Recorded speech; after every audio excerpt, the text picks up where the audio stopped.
Good evening, everyone, and welcome to DLP TV. My name is Damien Fanus, and I will be your host this evening. And also, good evening to the wider diaspora who are joining us. Please like, share, and subscribe. Tell your friends that the topic for this evening is part three of Foresee or the Four Cs: cost of living, crime, corruption, and culture. Let me first apologize for the absence of our previously advertised panelists, Amoy Gilding-Bourne, attorney at law and candidate for Christchurch East, and Simon Clarke, attorney at law, candidate for St. Phillip North. They were unable to grace us with their presence this evening. But we do have other panelists here taking their place. To my right, Senator Andrea Worrell, candidate for St. Michael Central. Good evening. Good evening. And good evening to the DLP family. To my left, Neil Marshall, attorney at law and candidate for St. Philip South. Good evening to you too, as well as the guests watching in. Right. So, firstly, for this evening, we will be touching on the cost of living in regards to the four C's. Now, gentlemen, we're living in a time now where it appears that it's hard to make ends meet. And one of the reasons for that is probably the excessive taxes that are being implemented on the people. A promise that was made to them that they were not going to be taxed into recovery. So my question to you, are the Barbadian people being overtaxed as it stands right now? Andrea? Well, definitely, I think that that's the perception of all Barbadians, that Barbados is very highly taxed, and even the tourists who are coming here feel it. The in the supermarkets, the tax on the fuel at the pump, we pay one of the highest fuel prices here in Barbados and in the region. I think it's roughly in the region of $3.90 per liter, where in some places they pay a whole lot less than that. Don't forget there are also some hidden taxes as well. If you look at the tourism industry, there's the room tax, there's a tax on the flights. So your trip to Barbados, you're paying higher taxes on that. Then you have a number of different taxes as well. Taxes on the water, sewage tax, the garbage tax.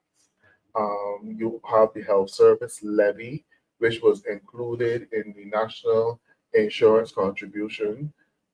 At every single stage, Barbadian are being taxed. They had complained about the cess, which was 2%, 2%. but I believe that now we are being overtaxed. We're more than that. And we have high inflation within the economy. And as a result of that, people are finding it difficult to make ends meet.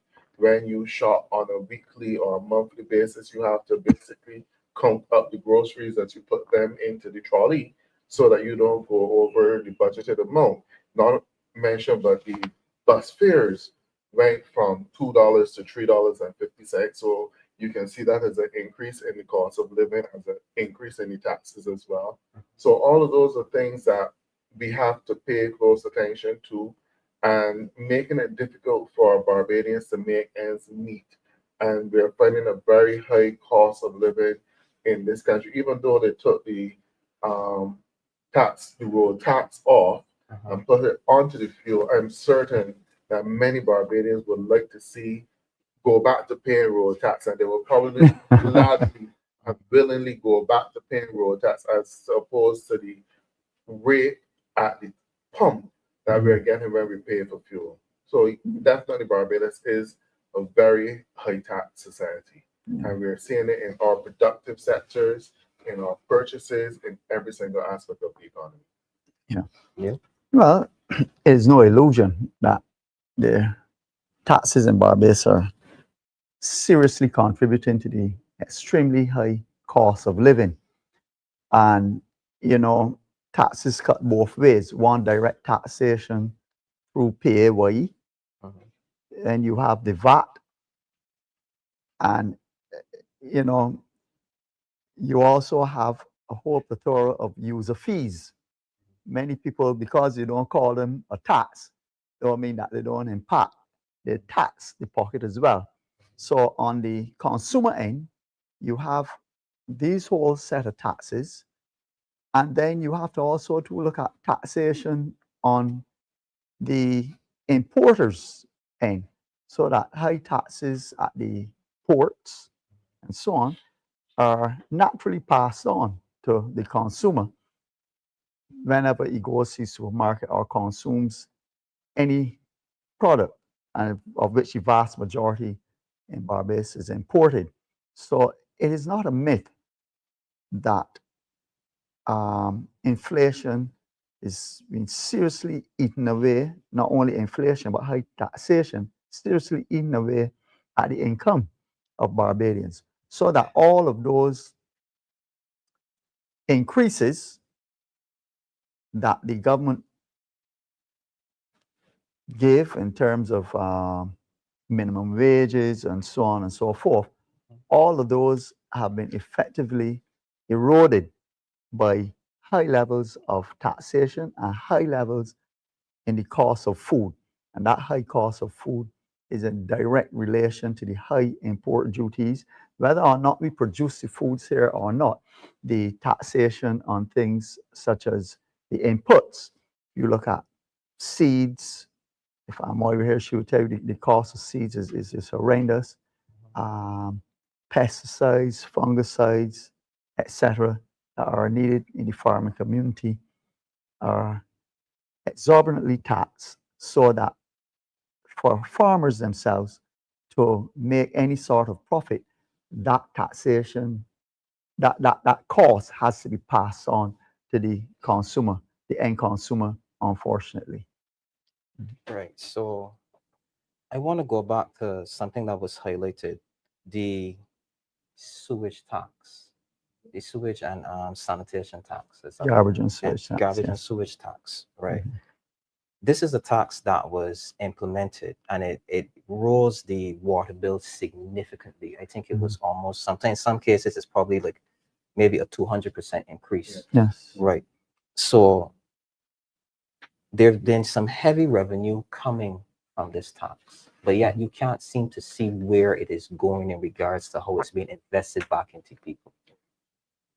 Well, one of the, well, to bring some figures to it, prior to the sewage and garbage tax on the water bill, the average householder probably paid a water bill of roughly $33. $33 approximately. And if you actually check your water bill, you will still see that your charge for water is still roughly around $33. But with the introduction of the sewage and garbage tax, the bill has increased to, in some instances, $78 to $100 for some persons. A portion of the tax was supposed to go towards the sewage, South Coast Sewage Project, because, well, you only have sewage plants in Barbados on the South Coast and the West and Bridgetown sewage. So all those persons in St. John, St. Phillip, St. Lucie, who are not attached to the sewage system, still have to pay for that. And then you also have the garbage contribution as well, which is ironic because we have today in Barbados the sanitation workers on they're on strike today over sums of money which were owed to them, and you makes you wonder. We never really hear from the government how much money is actually collected from the garbage contribution and the sewage contribution, and how it is allocated to the various agencies such as the sanitation service. Yes, we've seen the trucks coming in, but yet Barbadians know that in many places in Barbados, you no longer have a collection twice a week. So we have the new trucks, but we're still operating on the same system where you struggle to get your garbage collected. Sometimes you have to go 2 or 3 weeks in some areas. And at this day and age in Barbados, we are not sorting the garbage at the source. So we're still not focused on recycling. So we would have thought that after collecting all of this money from the garbage portion, that sanitation service would be at a stage where you can have recycling in Barbados. We talk about sustainable environment and stuff like that. And yet, so we are not sorting our garbage at the stores. All I know, we should be recycling from at home, and you have a separate truck coming out to collect the recycled garbage, and people doing the separation from at home. So where exactly is all of this money going? It is just another tax and another way of pulling revenue out of the hands of the average Barbadians and placing it at the disposal of the government, and we do not have the transparency from the government to know what they're actually doing with all of this revenue which they're generating through these taxes. Yeah. Yes, there's no doubt that the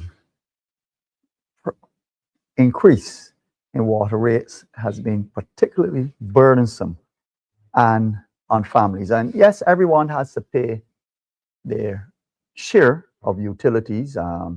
We often complain that the people run and pay the electric bill, they pay their telephone bill, but they don't pay the water bill.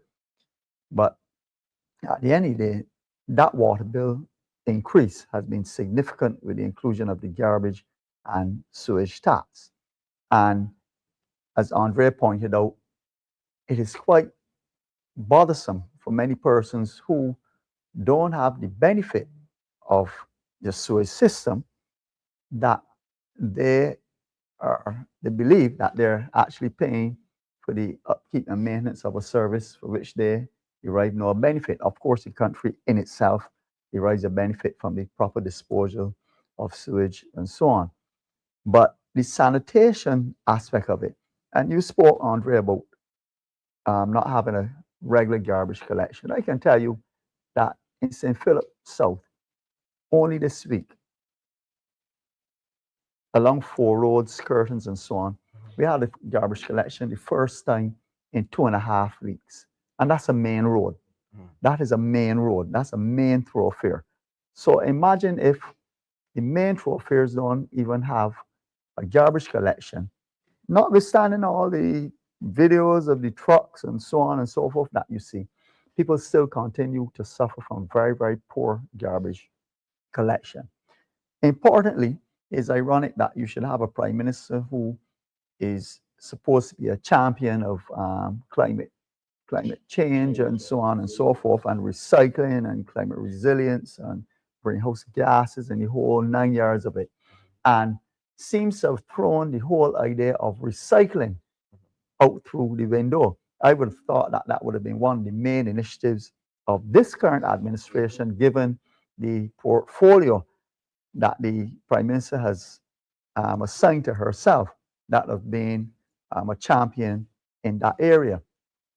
Remember, in fact, during the rollout of the new garbage receptacles, the cans and so on, you got this blue basket which now has laundry, all sorts of things. And that was supposed to be the recycling aspect. Good initiative. I'm not going to rubbish it, but to have it and not to utilize it makes a complete mockery of the thing. We had a recycling program at one point in time during last administration in certain select areas. And I can tell you that once you got into the habit of separating your garbage, you will realize how little compostable garbage you actually produce if you separate things like plastics and papers and metals and so on. And it's unfortunate that the government still to this day has not found it necessary or not implemented it to make full use of those receptacles that persons have had. The irony of it all was that the blue cans that we used, that we recycled for garbage, were then turned and tossed to introduce new cans. Yeah, but I mean, I'm not going to fault the cans. They've been very good. I can tell you in terms of the suppression of rodent infestations and so on, stray animals and so on. So the idea is, and as we point out all the time here on the LPTV, is not to knock things that are could be necessarily good initiatives, but to certainly hold the government's feet to the fire when the implementation of what is necessary It's poor. is extremely poor. It's Okay. definitely an implementation deficit. So, So speaking of extremely poor implementation, recently we just saw that there was a raise in minimum wage. mhm. And it appears that while they did that haphazardly, no one had the forethought to go into and research the other areas that may be affected, like maybe take a cost analysis on what the impact would be on food and other necessities. Now, recently, no, it appears now that some frontline workers and some sanitation workers are very disgruntled because even as far back as COVID, they were promised some hazard pay and bonuses for all the hard work that they would have done during that crisis, which they should get and are entitled to. So it seems that not only it seems like not only the government seems to be implementing poor policies in regards to wages for the middle class and the lower earners. They don't even seem to want to pay the public servants who put their life on the line to make sure that the country is safe and that people are safe. Why does this government seems to have an issue with paying people? Well, for me, many people may not realize that as much revenue as this government is collecting through high taxes, they have a cash flow problem.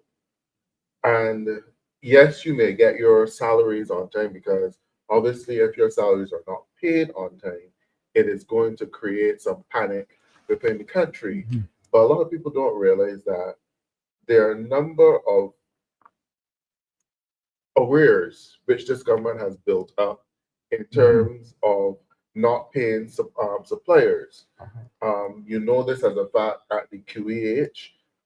A lot of the out of stock situations that occurs in the QEH is because the pharmaceutical suppliers have not been paid. Cut So off they're credit. right. So they're cut off the credit. They've been owed money.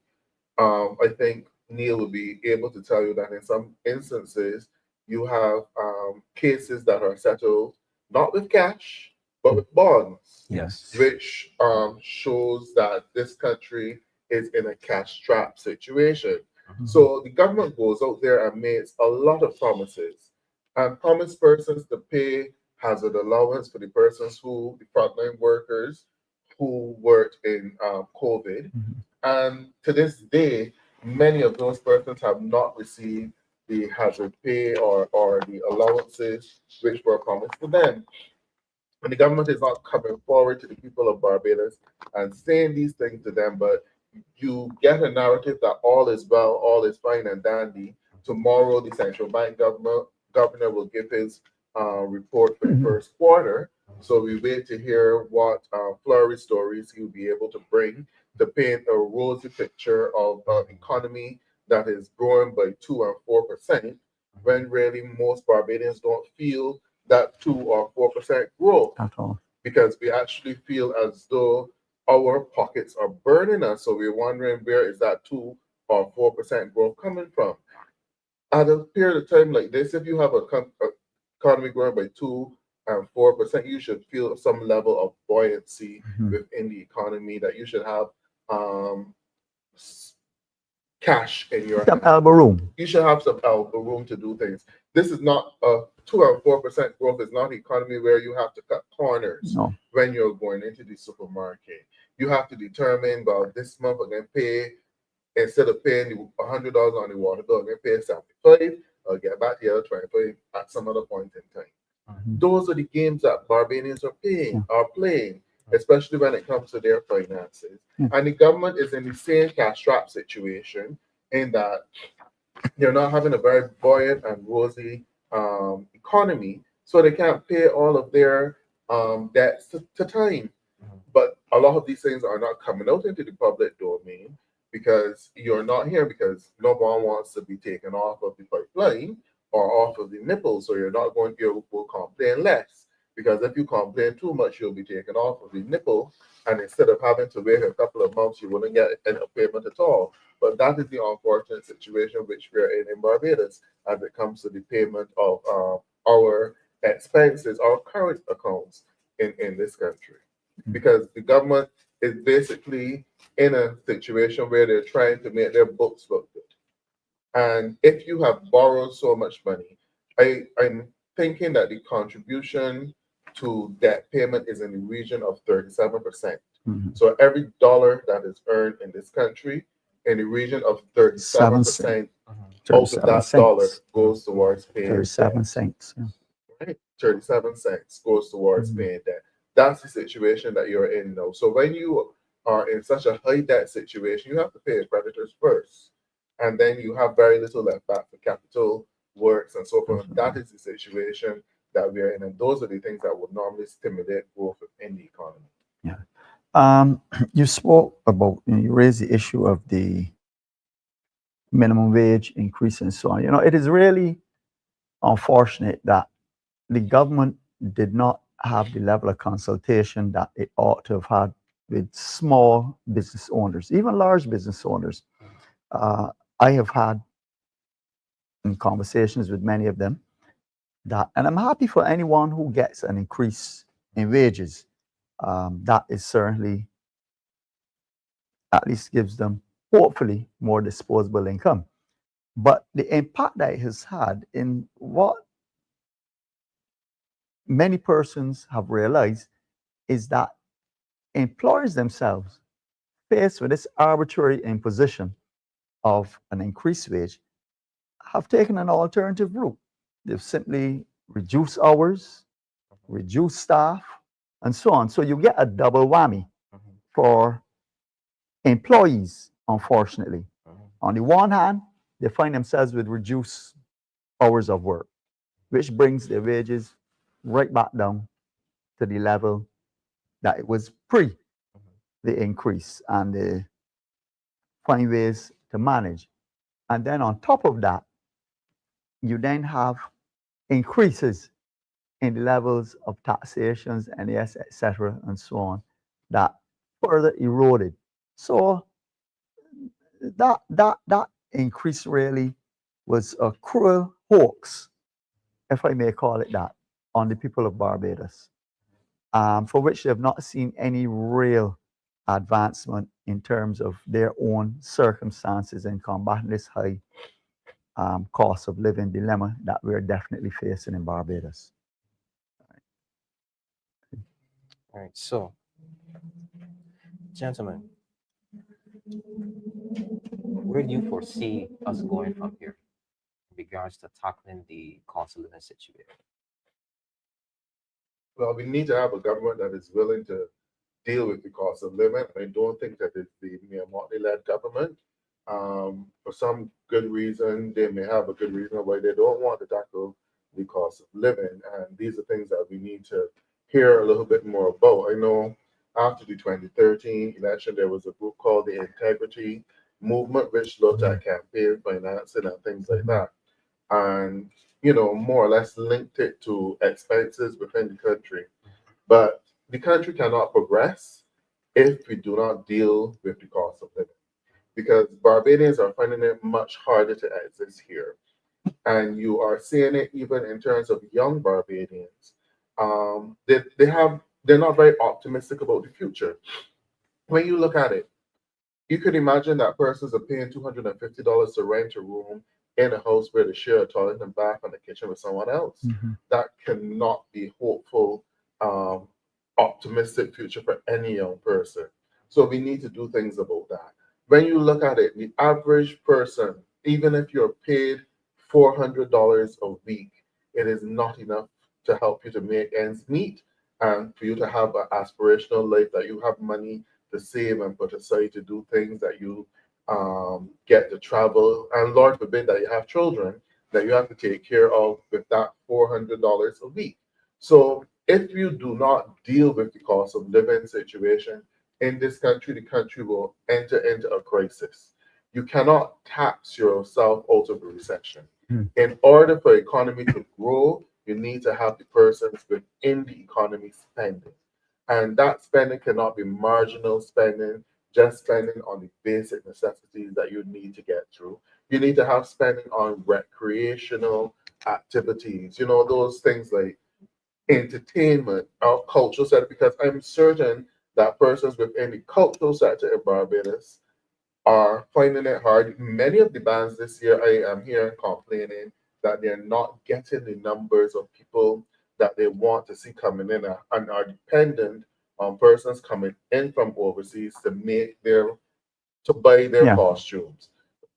Obviously, because Barbadians don't have the extra dollars to No. spend. No. And most party activities, yes, they look glamorous and everything, but when you look at the size, the crowd is small for a crop over, and it impacts on the crime situation as well, which is causing some people to stay home.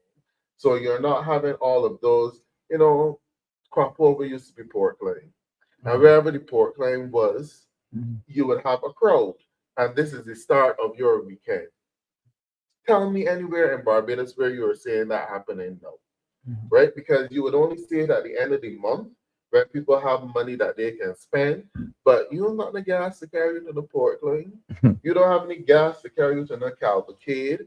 You don't have any gas to carry you to any of those other events. And then if you get there, you can hardly buy a bottle of rum. So all of these are things that you need, because the economy, the cost of living is so high that people are saving the pennies to take care of the bare necessities, and that does not grow an economy. That does not translate into growth into the cultural industries. It does not translate into growth into the many food businesses out there. It does not translate into growth into persons buying clothing to go to the different fats and hairstyles and all of those things. So unless we do something about the high cost of living, we are going to run this country into the ground.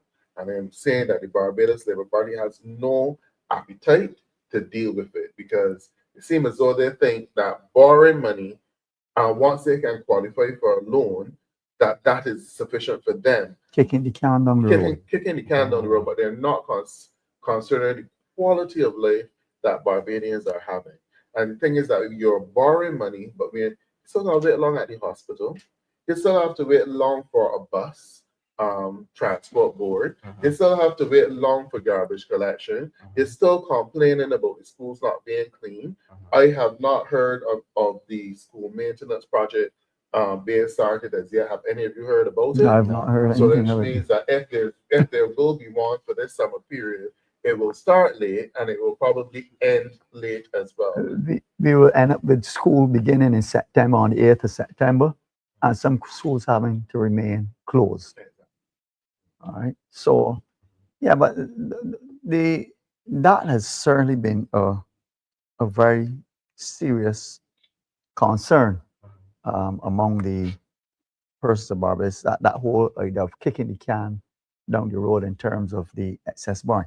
If you were seeing really the results of that, you may be satisfied to say, well, at least I can see that this or that is happening.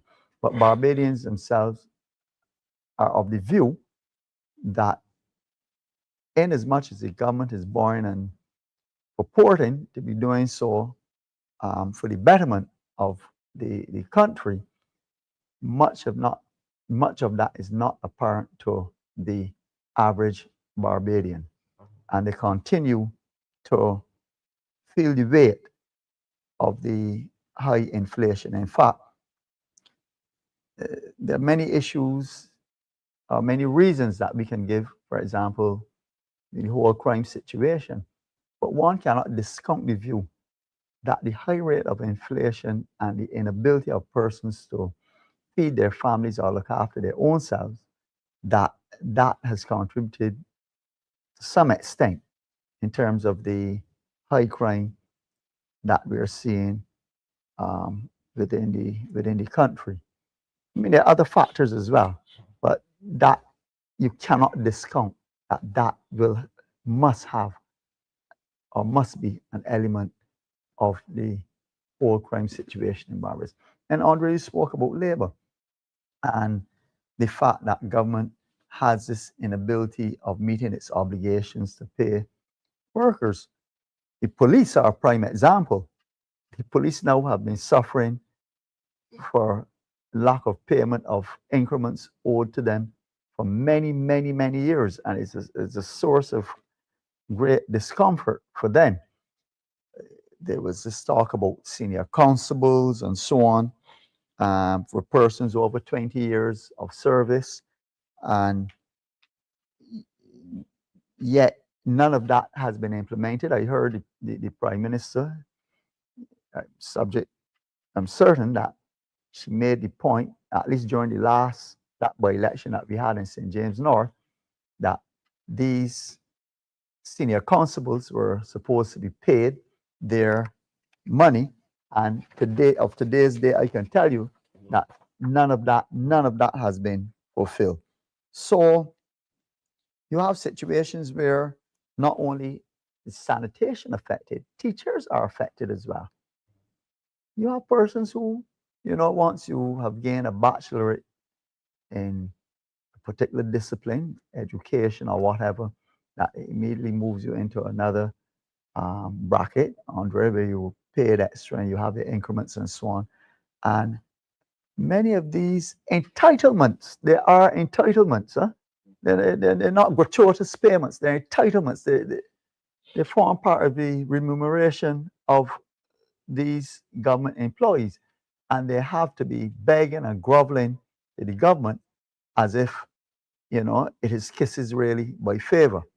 So the government really needs to get its act together in terms of meeting its obligations to many of these workers whose lives have been really put on standstill. Andre touched on the point that the fact that this is not a very optimistic environment for many young people.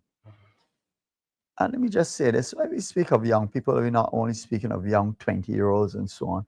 Persons who are now reaching the ages of early 30s, mid 30s and so on, when you really begin to orient your mind towards things like home ownership and building a family and so on.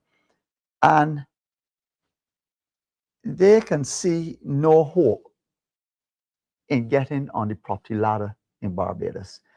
The government has gutted the NHC and imposed a hoax project on us.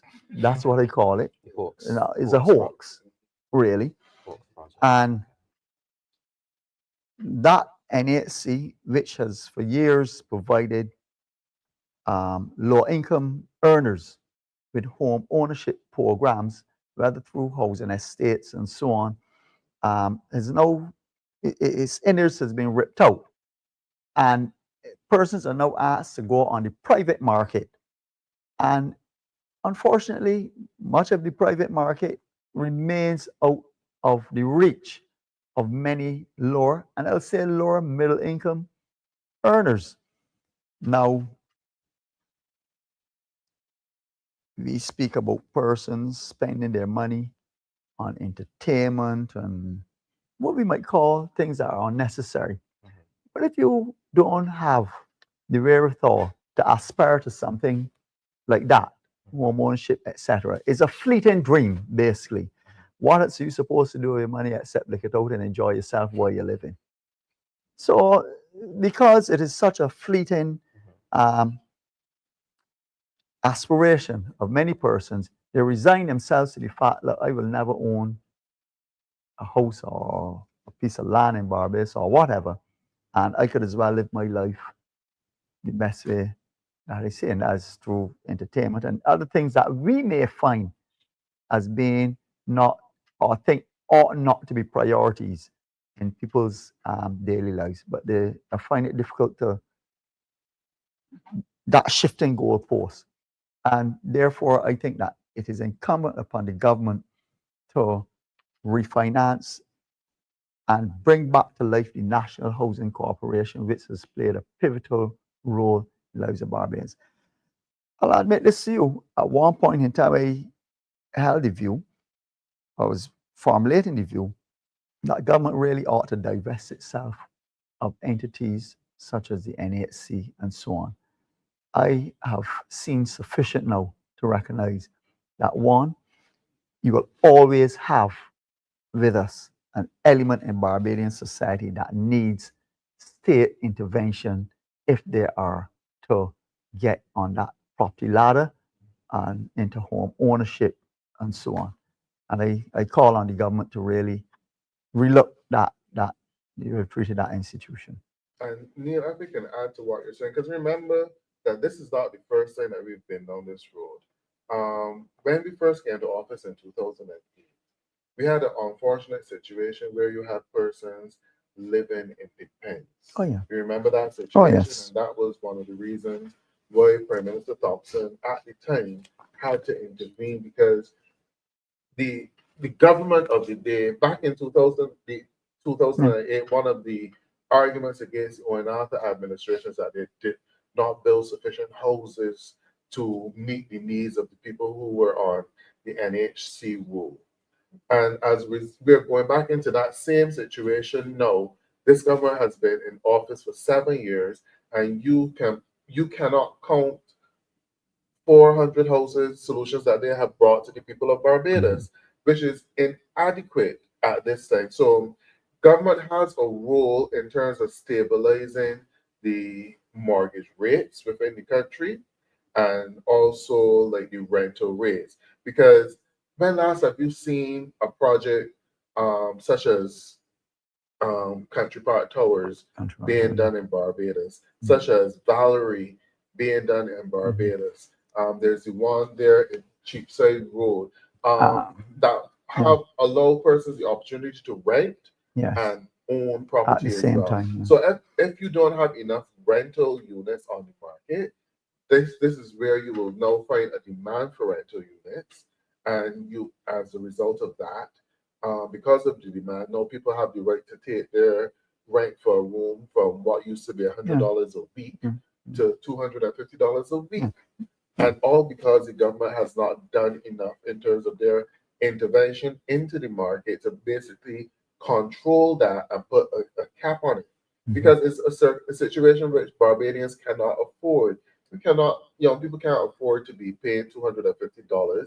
It's quite frankly, it's immoral in some instances to ask a young person to be paying $250 in rent a week, sharing a bathroom, sharing a living room, and sometimes even sharing portions of that same room with other people as well. That is almost like communal living. Correct. And that is going to create significant challenges and problems in the country. And as a result of that, many young people don't see this as a future that they want to be in. And that's why they're looking to leave these shores and go to Canada to live, go to the UK if they can get there, the US to live, and other places. So we are now having a different type of brain drain within the country as well, because there's a hopelessness. Some people see no future, no prospects in Barbados. When you compare it, well, I could be living overseas. It might be hard for a little bit, but at least I might be able to find some place to rent. Or some jobs might actually come with accommodations. That's why some people try to get the cruise ship jobs, which will come with accommodations for a period of time. So all of these are the battles and the challenges that we're facing. And we have a government that has shown no interest in actually fighting some of these battles on behalf of the people of Barbados. Yeah. Yeah. The project you were looking at was Stuart's Lodge. Correct. There on Tweedside Road. Right. But then you have Marshfield in St. Phillip, and you had Work Hall in St. Phillip, and dotted all around the islands. You had projects through rent to own and so on that gave people an opportunity. Right now, it is really just almost exclusively the private market.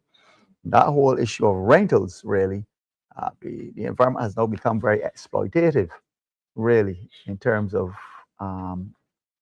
rentals and persons.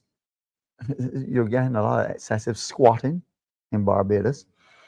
And you've clearly now come to the situation where young people are basically beginning to build what we might call a shanty in the backyard to start to raise their own families as well. And those are not situations that obtained before.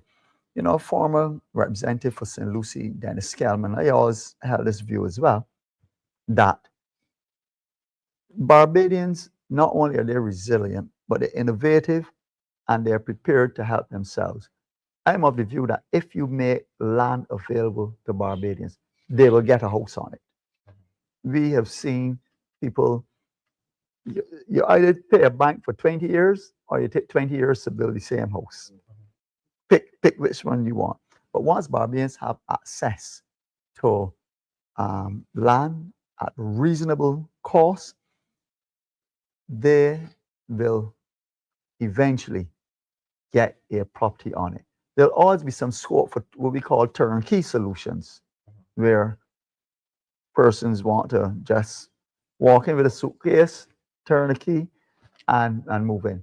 But there are others who will make do and will eventually be able to develop a parcel land. But that land must first be affordable to those persons. And that's the biggest stumbling block for persons in Barbados. It's not the house. It's not the house. It's getting the land. And I think that the government has acquired, governments over the years have acquired quite a bit of land that we seriously have to look at creating spaces for lower income earners and lower middle income earners to build houses. I pass the highway each day and I just below the villages in Coverley, I see whole swaths of land being cleared away over there by the ridge. It is as well. And I don't know if I can say that those are targeted towards lower income people. And this is no disrespect to the developers. They're in the business of making a profit, all right, and a reasonable profit to satisfy their shareholders and so on.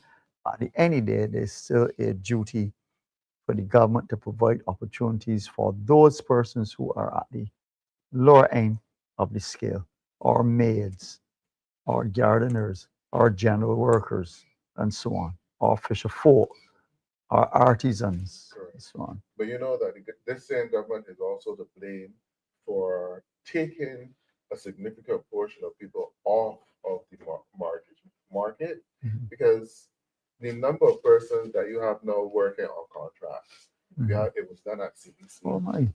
It will be done at and Transport Board eventually when they merge, and it's done at NC, the Sports Council.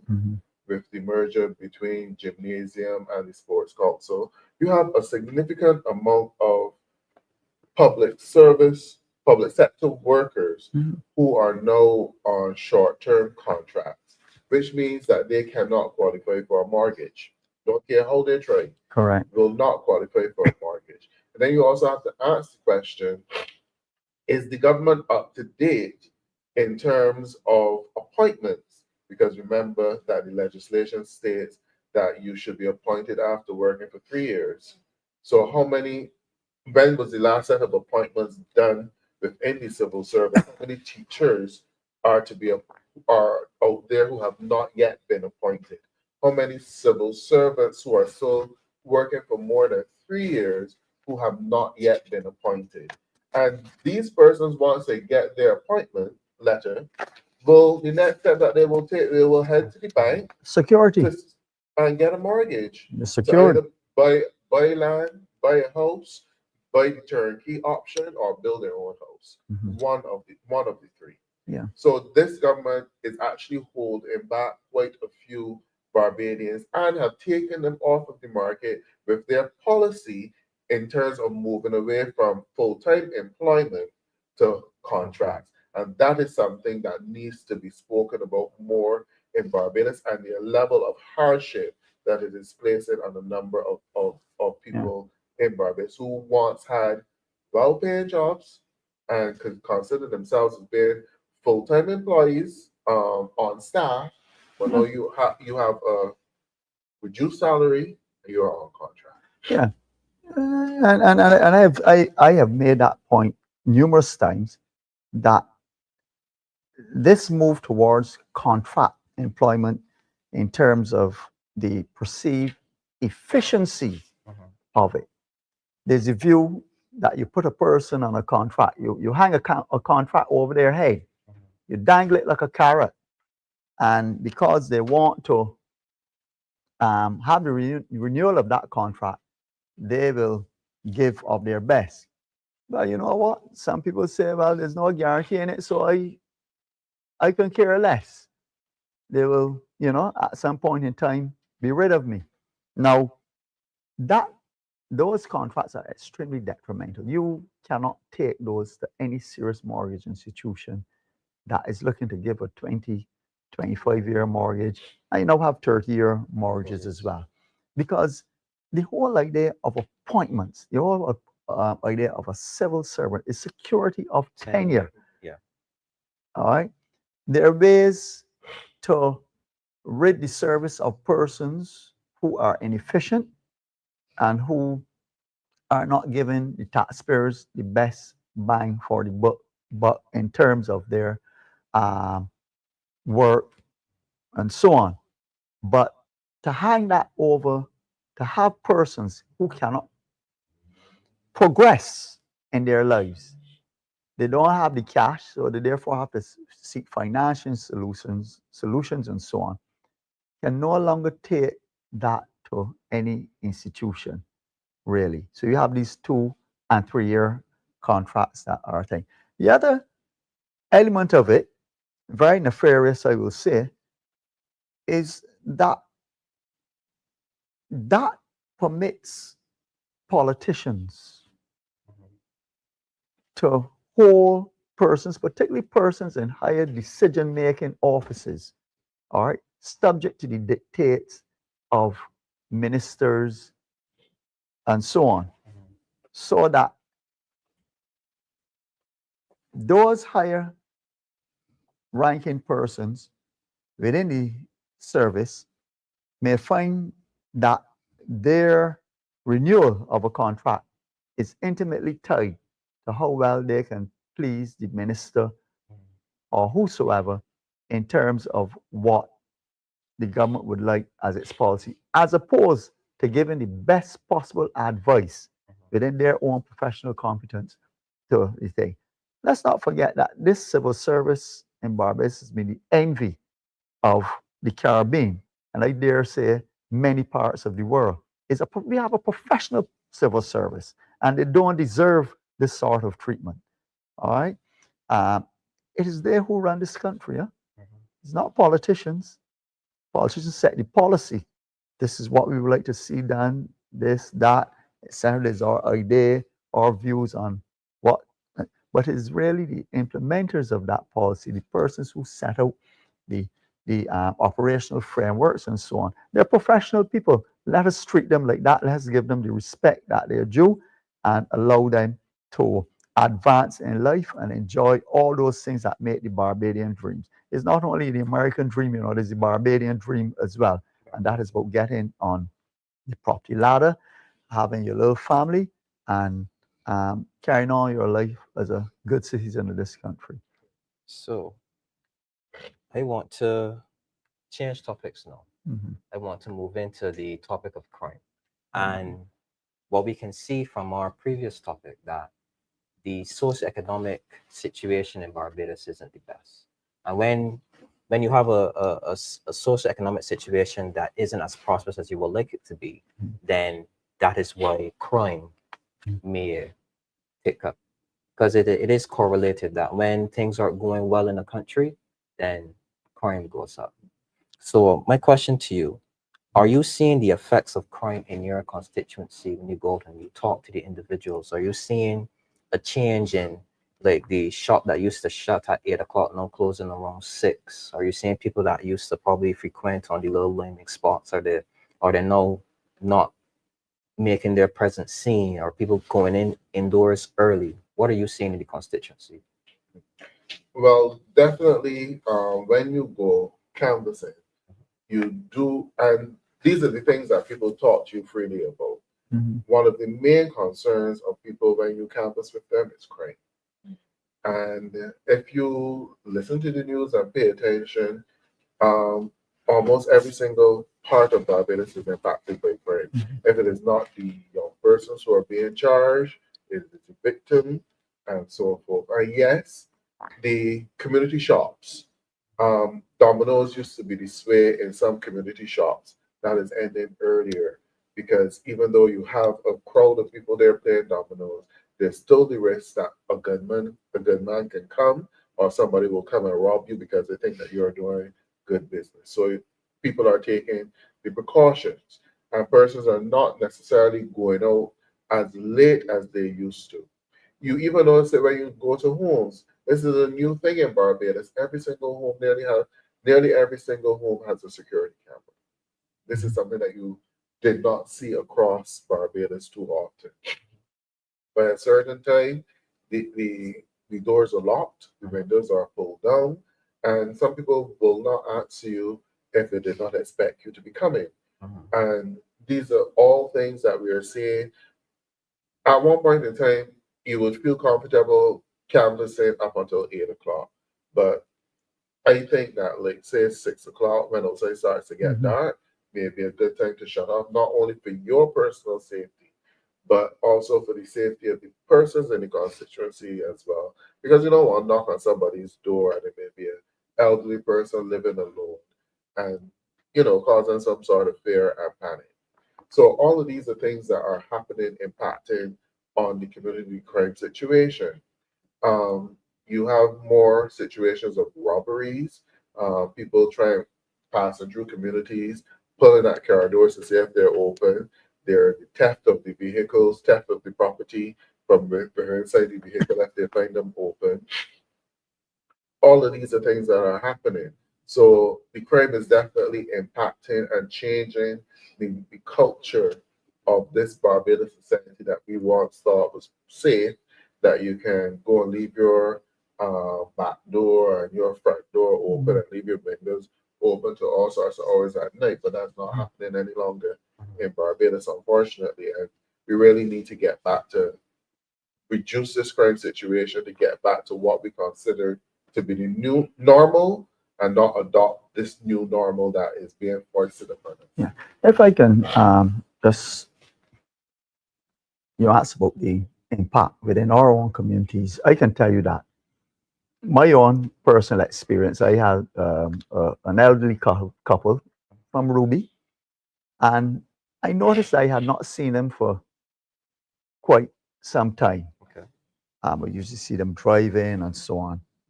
And I took the opportunity, let me just call and see what's the position. They were returning nationals. They may have gone on one of these extended 3-month or 6-month vacations back to the UK, or they might have been ill, and no one knows.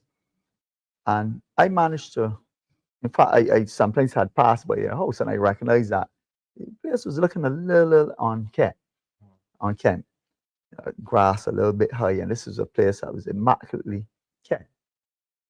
I managed to get hold of the gentleman. He said, "Neil, we're still here, but we don't go out anymore." And he confessed to me that when you see 5:30 and so on, they actually close and barricade themselves into their homes. You're speaking about a house that used to have an open garage. Now the garage door is pulled down almost permanently. People are now, many persons are almost besieged within their own houses. All right. And this new advent of home invasion is a very serious thing. It is. It's a very sad situation where it is one thing for older people to feel vulnerable. As persons get older, naturally feel vulnerable. They're not as agile, not as perceptive, not as strong, and so on. But that now is into younger people. We're younger people who naturally don't have the sort of fears that would engulf older persons, are themselves feeling quite vulnerable out there. A couple of these shops in my own community, they close off that door at a particular time, and you have to knock to gain entrance, or at least show your face or something. So it's not a free walk in like before. So it has had a very real impact on persons living in communities. It really engulfed in a sense of fear. I've never experienced it before, but I'm now seeing it very much apparent. So what I'm going to do now, I'm going to go to the comments, see if we can get in some views of our valued guests. So, His Harris says, keep speaking on contracts. This will gain the public support. Yeah. Well, We have Lemuel Tell. Are these people really on contract? Can they set the terms that are favorable to themselves? Well, I can answer that. Really, these people are really, Mr. Tull, on contract. 2 years and 3-year contracts, renewable at the expiration. They're not self-employed. They're not self-employed, but they're renewable at the end of the day. They usually come with a gratuity at the end of each successfully completed year, but there's no obligation to keep those persons on contract. Mr. Tull asks if they can do this and if it's favorable, if they can really do contracts that are favorable to them. You know, in law, as a lawyer, you would know yourself, you have the whole idea of consensus ad idem. That both parties agree. But not all freedom of contract. But not all contracts are equal. Some contracts you are the taker. You want a job, and they set the terms. You either want this job or you don't want it. And I can find any amount out of the multitude to take terms that you are not prepared to take. So you decide. All right. So Mr. Tull is a very real situation. Is a very real situation. Could we then bring into this situation the influx of migrant labor into this country? Because I think that when you raise that term in terms of contracts where you can find any amount of persons who are willing to accept terms that you're not willing to accept, that is something that which has happened in terms of the job market in this country, in that you have in construction, let's not move away from it or try to come to sugarcoat it. In the construction sector in Barbados, and this government is boasting about the construction boom and the number of jobs available in the construction sector. But when you go on those construction sites, many of the persons working in those jobs are not Barbadians. And the alarming thing about it is that when you compare what they're paid to what Barbadians would traditionally be paid, the average Barbadian cannot work for that. You have construction sites where large companies who get a large percentage of government contracts want to pay laborers $60 for the day, $60 to $75 for the day, when laborers in Barbados would normally work for $100 a day. And if you possibly check the contract, which was written up between the agency and the company that is paying, their labor rates are probably in the excess of $300 a day for the same job, but they're only paying like $60 to $75. And well, Barbadians would normally do that job as a laborer for $100 a day. So those are things that are unfair in contracts, and those are things that create a very unfair and unbalanced working environment. And then you get to hear that Barbadians don't want any work. So you sound like if you're heading into my corruption segment. So I'm going to stick a pin. Stick a pin there. I'm going to read. But that's criminal. That's it's criminal to pay somebody $60. So Stockbread, how are these contracts affecting income tax deduction? I'm going to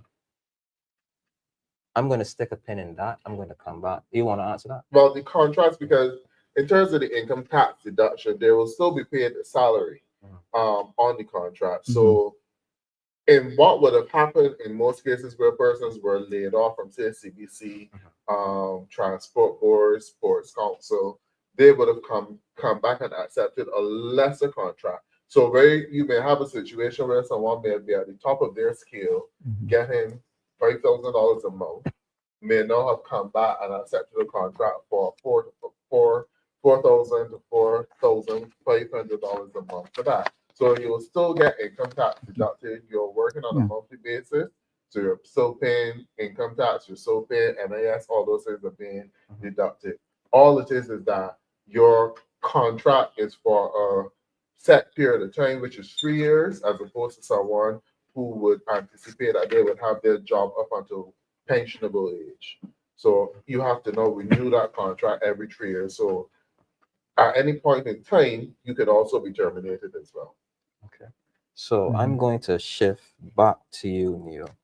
I'm going to ask you about the slowness of the judiciary. What are your perspectives in regards to the speed in which we prosecute these matters and how long we have individuals on remand? Mind you, we're seeing this pattern now where judges are awarding damages to individuals who have been on remand for maybe as long as a decade. They've been in jail for a decade and they've not even heard their matter heard yet.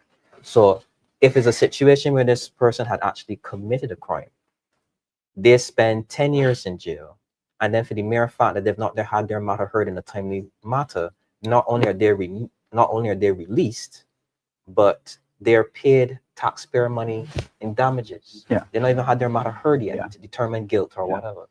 Let me put this matter in perspective, because this whole issue, and I say to you, is a very scary proposition that persons who have been suspected of crimes, charged with crimes, then to the public it seems as if they're not convicted and they are then paid these handsome sums in damages. Set the record straight. It is not that they're not convicted. It is that you have persons who have been on remand and have matters hanging over their heads for an inordinate amount of time, an unreasonable amount of time. You know, you have to be fair, all right?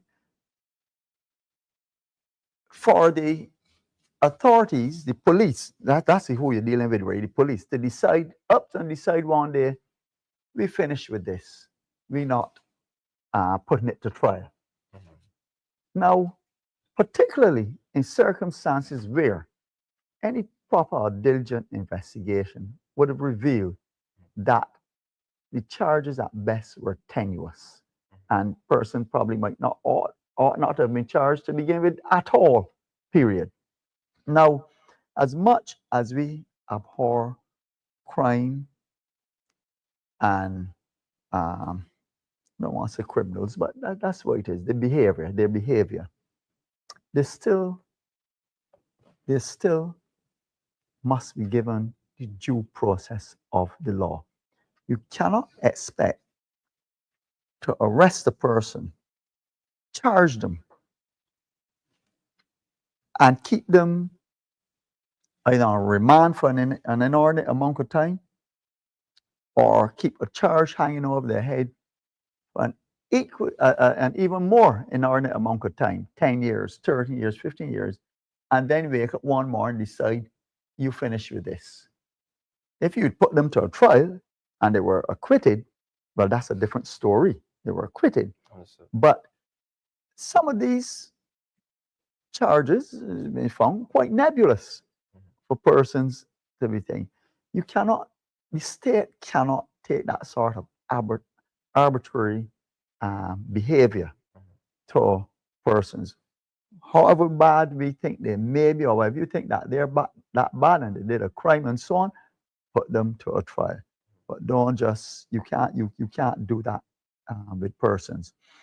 And you know, it's written in the Constitution, right to due process in criminal matters within a reasonable time.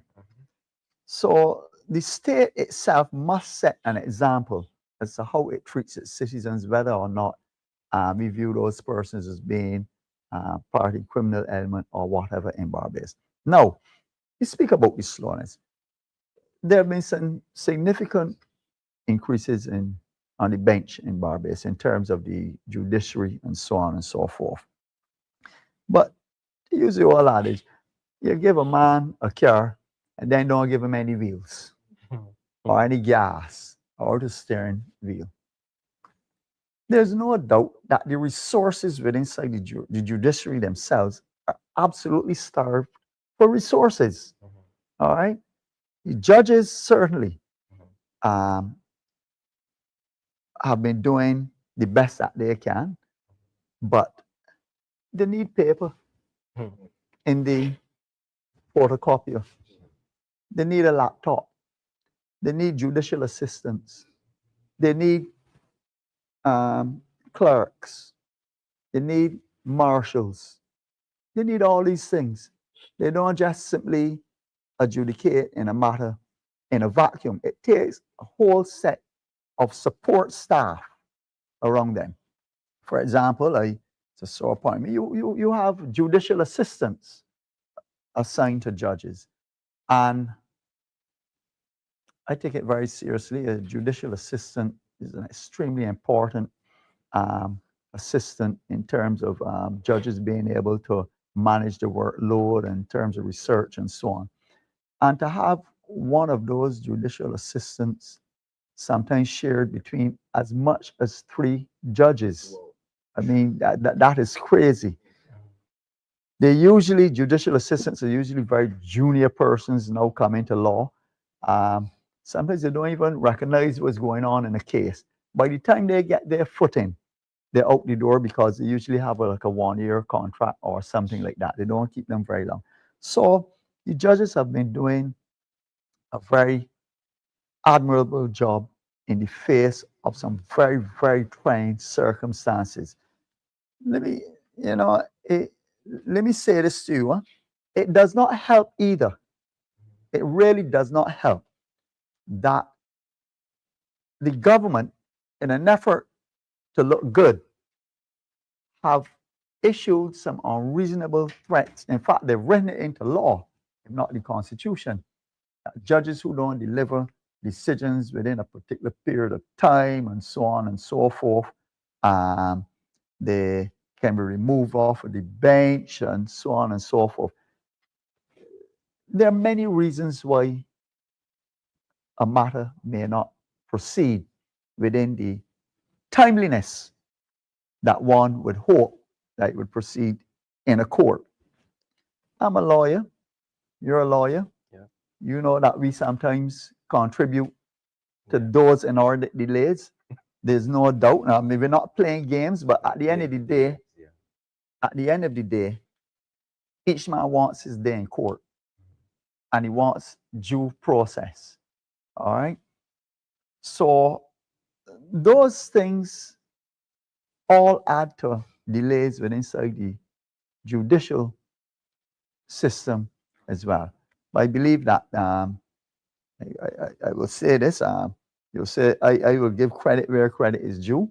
That judges have been working extremely hard, but under some very, very trying conditions, where there seems not to be a level of support in terms of ancillary staff, support staff, and so on. And again, those threats hanging over the heads of judges. You know, there's always a way to get around different things, you know. If I can't finish you, if I'm not certain to finish this matter or your matter within a particular period of time, I'm not starting his. All right? At least I run afoul of somebody, and somebody decides that they should make me an example by dragging me before a judicial committee to question my competence and these things. These things aren't good in our judiciary. I'm not saying that judges should be a law onto their own selves. There are certain standards that we expect, but do not give the judges a basket to carry water. All right, it does not help the system or help anybody at all. Okay. So let's move on to anti-gang legislation. Mhm. Do you think that is something that we should have had by now? Something that is needed?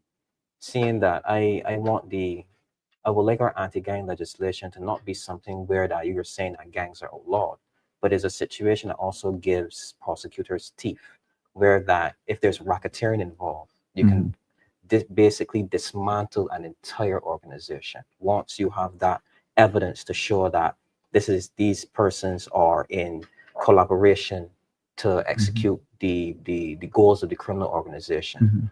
Where do you see yourself on implementing anti-gang legislation? Well, there's no doubt that the level of sophistication and organization of crime in Barbados has now taken on that international aura. We would hear things about the mafia and so on and so forth, Of and course, in the very Nostra, Cosa Nostra and the very structured, almost business-like, institutional-like organization of these entities, and that really we must find new and novel ways of combating this. And certainly, I would support anti-gang legislation, but let's not use anti-gang legislation to target the thugs, the muscle yeah. of the organization. We need anti-gang legislation to also take the heads. Many of the guys that you see running around in Barbados doing foolishness, they are at the bottom of the ladder, you know. They're at the bottom of the totem pole. They are not the brains, Maybe the operate. organization skills of these operations.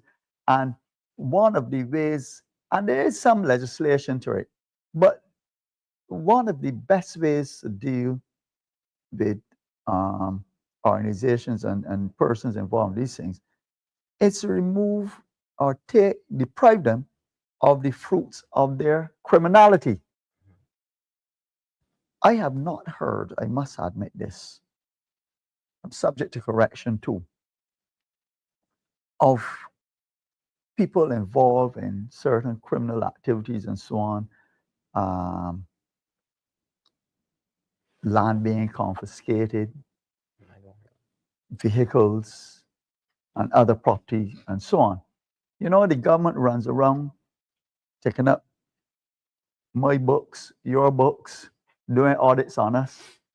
And you have people in Barbados living some lifestyles who have no known gainful employment, no 9 to 5, but they own all sorts of land all over the place. You know, where is the state investigating these sort of activities? But they look for ordinary persons, and I will dare say, and I'll say honest, the LPTV, some of it is very much politically driven. People who are legitimately working in Barbados and running businesses and who find themselves on the investigation of the Barbados Revenue Authority with all the books and the offices disrupted by the removal of records, fishing on a fishing expedition, I will call it. All right.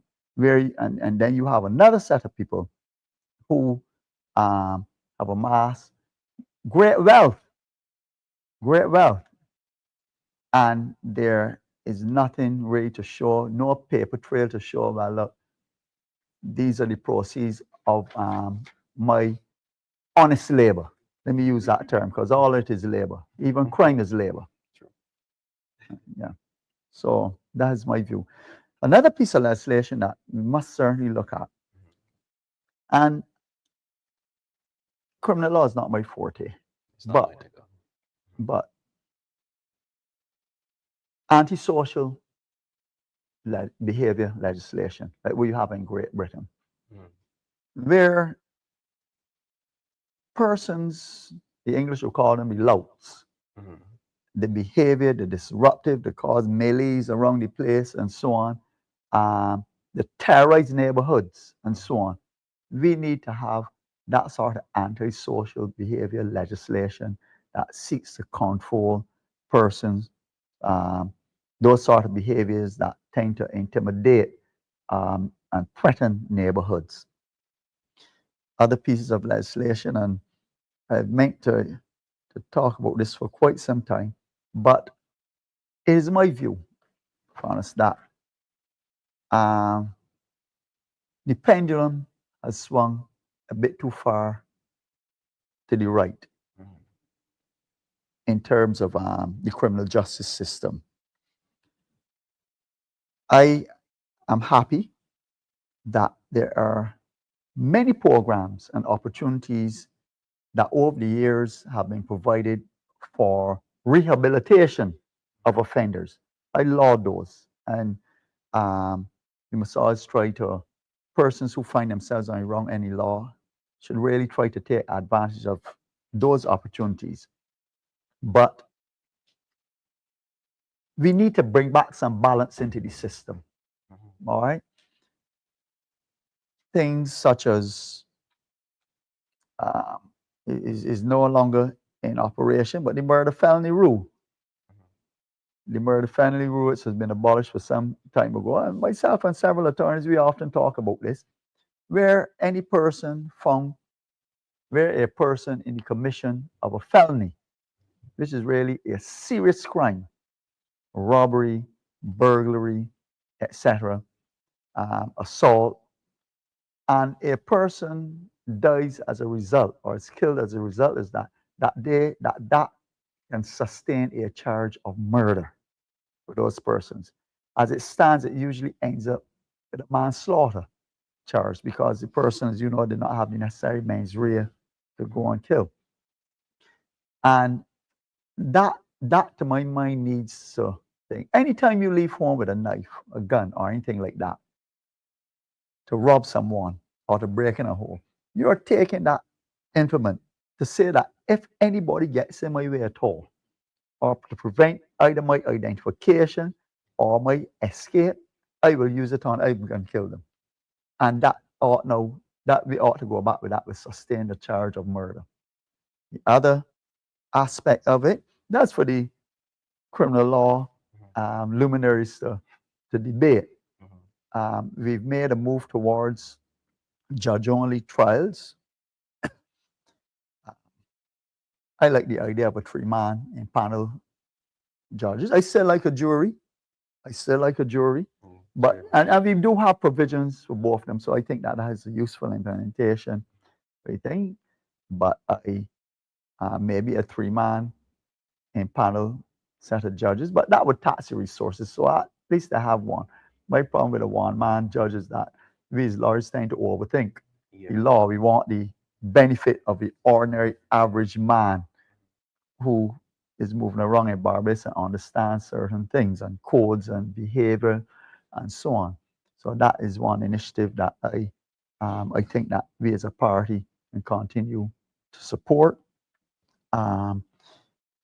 Witness protection programs. Barbados is going to have to seriously look at witness protection programs. You have many cases in Barbados that cannot be prosecuted for lack of evidence, and most likely eyewitness evidence. All right, you need to have things like that to help enhance the criminal justice system in Barbados. Now, I'm not dealing with a lockup. I'm saying that we have the rehabilitative aspects for persons in criminal activity already. That pendulum, in my view, has swung too far left. We need to pull back some of it to the right. Other case in point. In Barbados, a life sentence. You and I spoke about this. Yes, we did. A life sentence averages about 30 years. 35 years. I don't know. I think I understand a bit of English. But I thought that life meant life. Life. Yeah. Yeah, coming And your into natural life. Your natural life. All right. So we do like the English. You have what they now have. I think I saw one judge here deal with it. What we call a whole life sentence. When you go in there, you're not coming back out. That is the end of the road for you. We need to move to some of these sentences. All right. If a fella thinks that he can go up there at age 20 and spend a 9-month prison year, which is another thing. I don't know who made a 9-month prison year. Because in past, I don't know. I'm not staying in that field. But again, I think I understand a bit of English. I thought a year was a year. All right. So we have to balance the scales. On the one hand, we must provide opportunities for rehabilitation to prevent recidivism, as much opportunities as we can humanly for people and for persons who found themselves on the wrong end of the law. We have many persons who have rehabilitated successfully from criminal activity. I think all of us see that. Maturity and so on helps you with that and many of the programs. But there must also too be a severity on the other end that should you not take advantage of these things, you have decided that you no longer have a place in this society, and we have a place that we can put you. It's called DODS there. Okay. Yeah. So let us now segue into our next segment, which would be corruption. And I am going to lead with the senator on this one. Sir, we've seen what appears to be an excessive pattern of borrowing by this government, and we can basically say that it seems like this government has now probably borrowed over excess of $2 billion in a short period of time. And when you see they say that they're borrowing for this particular program, and when you look at it, it seems as if like there's no paper trail. There's you don't see the investment actually going into the program. They say, or if there is investment, there appears to be wastage. What is the government's plan in regards to all of these loans? Can you help us understand why or where they're going with it? I think that Barbadians would better understand the loans if there was some level of transparency in terms of, okay, you borrowed X amount of dollars. We heard this so many times, especially during COVID. You borrowed to create a buffer in the economy, and you borrowed for resilience and all of those sort of things. You even heard that you borrowed for a rainy day, but we're not seeing what these loans are going towards, because a lot of the infrastructural problems which existed in 2018 still exist in Barbados today. We still do not have a fully functioning coast sewage plant today. We still do not have a West Coast sewage plant today. We still do not have our water supply. Thankfully, we are getting rain now, but if we were in a prolonged drought situation, many parts of Barbados would probably be without water, because I don't think that we have adequate desalination facilities in Barbados that can adequately supply water. We see the roads being repaired, yes, especially the ones for cricket, so in the Kensington area. But as soon as the rain comes, you see those roads in need of repairs again. And you see that the government, they choose roads that are highly traveled and that the public can see, well, yes, if I dig up this road, I know that a road, for instance, like first road that they attacked was the road from Warrens leading up the highway towards UE. Remember, that was the first road that they did the mill and pave. Yeah. If you travel on that road now, there are craters that will carry to China in that very same road. So what was the purpose of that work? And who's getting all that money? And I think that this is the segment that we're dealing with corruption. And we really need to ask a question, because with every contract that is given, are people getting kickbacks in this country? Are people getting handouts being given? Because it's an easy slush fund in terms of, okay, We do the Mill and Pave program because we know that that's $100 million program.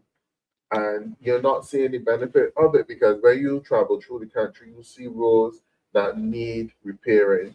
You see that some of these roads are repaired, and then one heavy shower of rain, the potholes are back, and it's almost as though you're back to square one. So I'm certain that we could do better in this country. And it's not just a matter of fixing something, but you can't fix roads to repair them in 3 years. That is not sustainable. You have to be doing roads that would last for a considerable period of time. Other parts of the world, they do that. When they fix the road, they don't expect to come back to it for another 10, At least 20, 10 years, 10 to 20 50 years. years. You have the concrete road in St. Patrick's. Mhm. How long was that done? And has it been touched since? I can give you a better example. Redmond Drive right there in the city where the BTA used to be. In my lifetime, I've never seen that road paved. That's a concrete road, right where the Honda Right. place is. Yeah, Redmond Drive. Right, those kind of things. And then the $60 million towards Hope Housing. Where are the houses? Hawks housing. The Hawks housing. $60 million towards the Hawks housing. Where are the houses? All of those are things that need to be questioned. You had money borrowed, which I believe went to botanical gardens and to be cleaned up and all sorts of things. But are we earning any revenue from it? Has money been borrowed in Barbados towards revenue generating projects? That did you borrow any money for agriculture? Because it is sinful that in Barbados that we have to be paid $4.50 a pound for sweet potatoes, and more for yams, and the farmers in Barbados are still crying out for assistance. So where is the money towards the agricultural sector in Barbados? So is the question, and this government faced a situation where because they were in the IMF program and because of COVID, they received a number of concessional loans at very low interest rates, which Barbados would not traditionally have access. This was the ideal time to use those loans to do the infrastructural and development projects which would take Barbados beyond where it's supposed to be, because those sort of loans are not going to continue. You're not going to continue to get those low interest rate loans.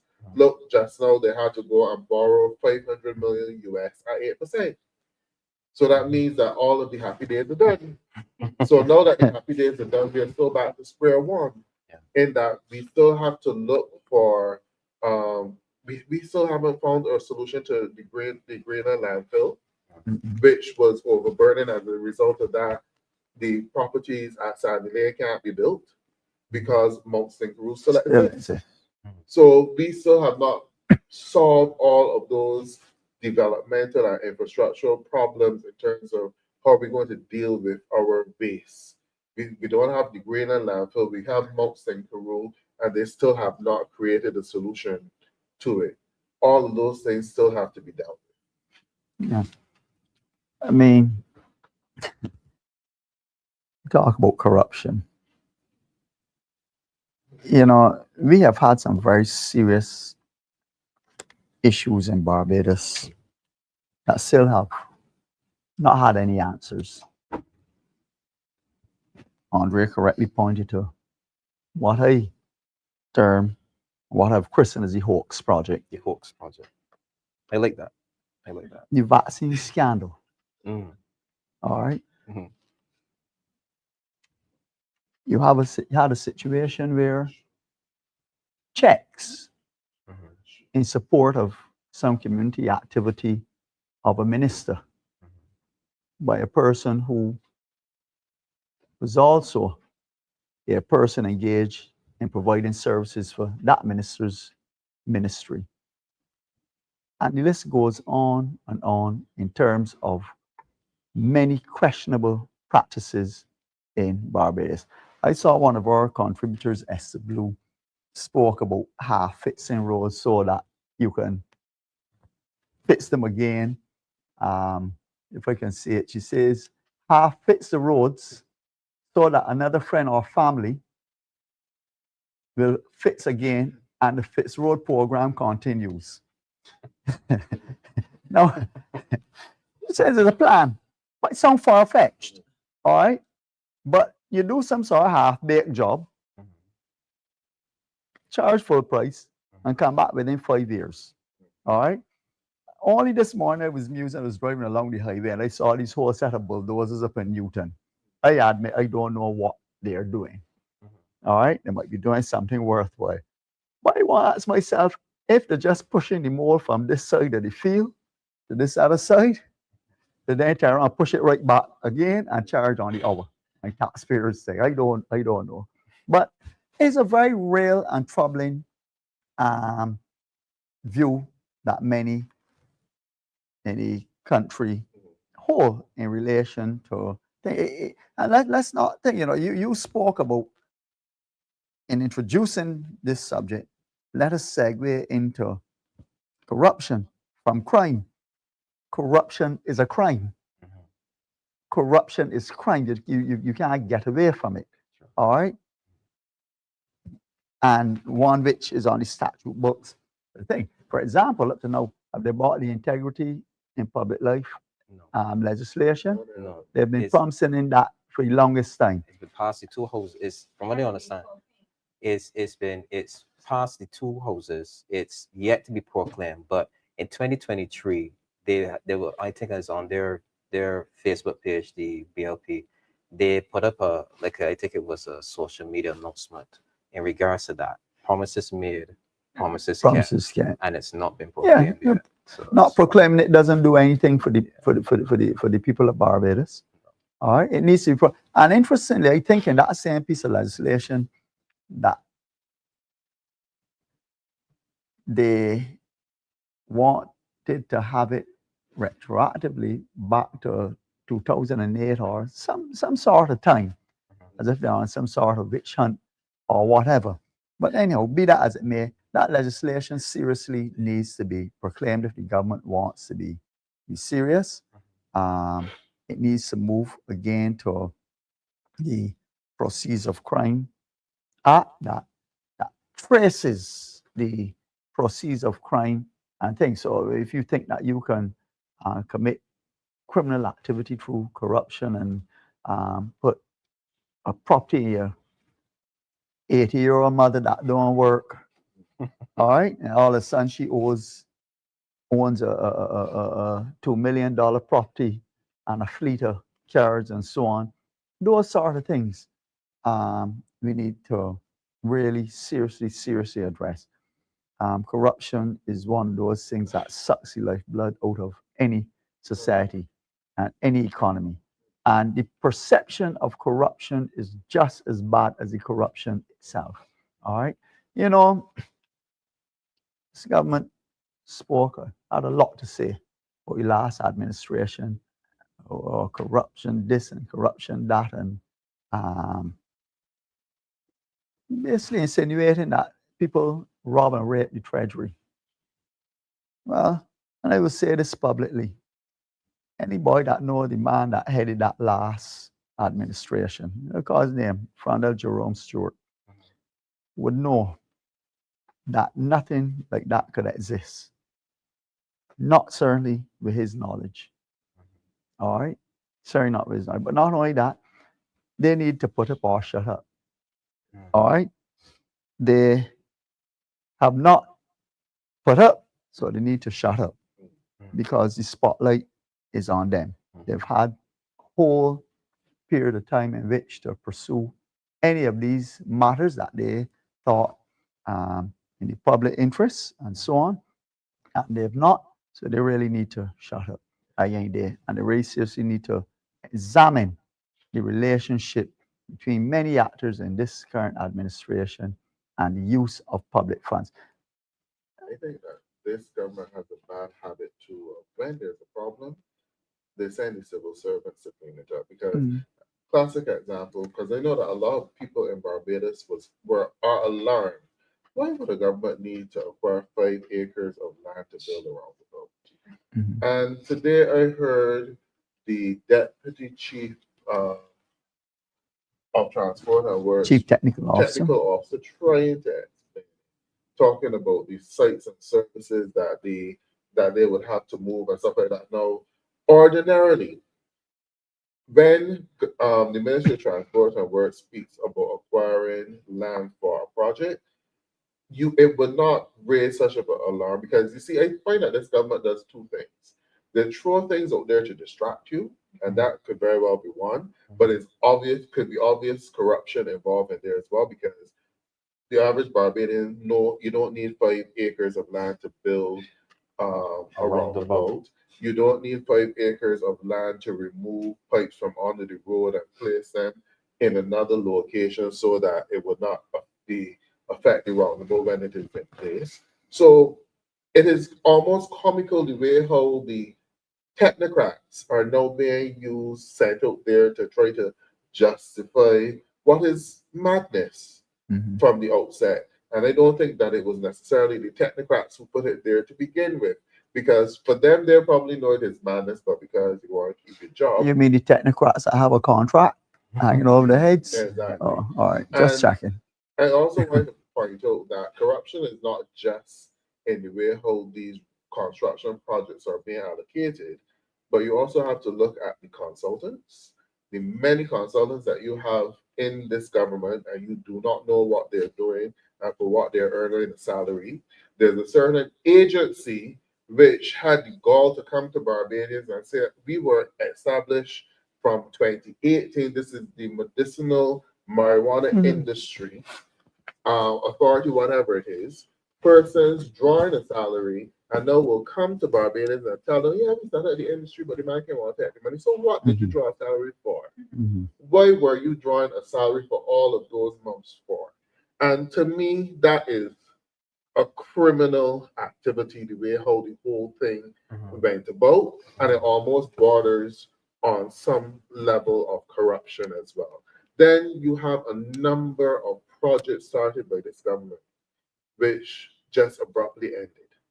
Remember, they brought in the stickers for the driver's license. You get the yellow, which I thought was a good project, because you can see from that if the year is yellow, and then the next year is blue, and you still have on a yellow something sticker, is wrong. it means something is wrong, and you probably have not paid your road tax or your insurance. So why did that stop? And who was being paid for those stickers?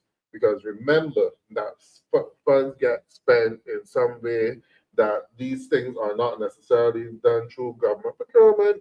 Some person, middleman, goes out there and acquires these stickers, and the government pays them for or the service. Then there was the other one where you put the tag in your windscreen.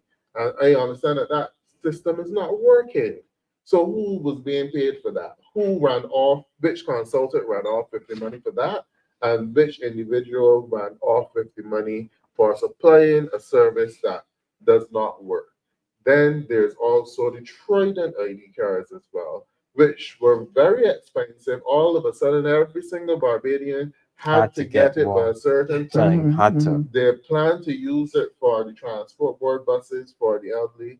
I don't know if that's being done yet. Can the elderly use the Trident ID cards on the transport board buses? But they don't pay. They don't pay. They don't pay in any case. The pensioners don't pay in any case. So you always could flash your ID card, but is there any systematic way the rest of the traveling public, have they been able to use the card for their travel? All of those things and end up in the basket of corruption, because money has been spent, money has been allocated, money has been spent, but Barbadians are not seeing the necessary benefit of the services. Then you also have the Ministry of Technology and Innovation, which was responsible for enhancing the cybersecurity of this country. And you heard of a credit union, yes, a couple days ago, mentioning that over $1.3 million were taken off of accounts due to cyber breaches, right? And not to mention, because don't forget that the Inland Revenue faced a cyber breach towards the end of last year. You also have the situation where the entire voters list of Barbados was placed on the internet as well. So what are the consultants being paid for? And what have they actually delivered? So all of these are things that end up in corruption as well. You hear of loan agreements where persons were paid millions of dollars for these loan agreements. And also, I believe that to make some recommendations as well, again, paid millions of dollars as well in situations where you have persons here in Barbados who could have done the work for less. Yeah. All of these are things that I think Barbadians need to recognize carry some level of corruption in it. Andre, we're talking about corruption. Start at the beginning, be at the end. A firm called White Oak. Oh, there you go. That's all I would say. A firm called White Oak. White Oak. Very first. You'll hear a lot more about it. The election was May and White Oak. May Probably about the next day. 2018. Or the next day or next week. Next week. All right, I'll be charitable to them. The next week. All right. The next week. I mean, In other words, White Oak was able to secure loan financing and so on for Barbados at a record pace and on terms. We will speak on this here, on this same DLP TV another time. On terms that were so scandalous that it was reported in the international press. Small boutique firm, two people, unknown, all right, got paid a sum of money that was probably about 50 times the amount. But sorry, twice, way more than what was paid by Greece, who had an economy even bigger than Barbados and a loan even bigger than Barbados. And up to this day, Barbadians have not been given an explanation on White Oak. But White Oak will be explained to the people of Barbados in due course. CLICO, the assets of CLICO, all right, the dissipation of the assets of CLICO. Where have all the assets of CLICO Holdings Limited gone, and to whom have they gone to? The different plantations, remember they went into farming and so on and so forth, all right? You're looking at the development of lands on the East Coast, all right, where persons have been given permission to the exclusion of the concerns of any of the residents. You have one man who's the MP and another man who is closely aligned with the Labour Party, acting as attorney at law in the matter. And there's an interrelationship between there. Those things will come to the people of Barbados in due course. But when we talk about corruption, let's say it started on day one with a company called White Oak, which has still not been fully explained to Barbadians. From there, it has been cascading onward to things such as what's the finance company that was formed out of CLICO, Res Life, which rolled up and moved on. Then you had COVID. Also with that. All them wrap up and ball up and if you want to call it that, that's the only way you can describe it. Like a snake pit. Right? And from there, they went into the whole vaccine scandal. All right? Where we know that vaccines were supposed to be made available free of cost. But somehow we were looking to pay somebody $25 million for them, and then some spurious excuse that they were supposedly unsold and so on and so forth. Those are things that, so, but this government has been so rife with some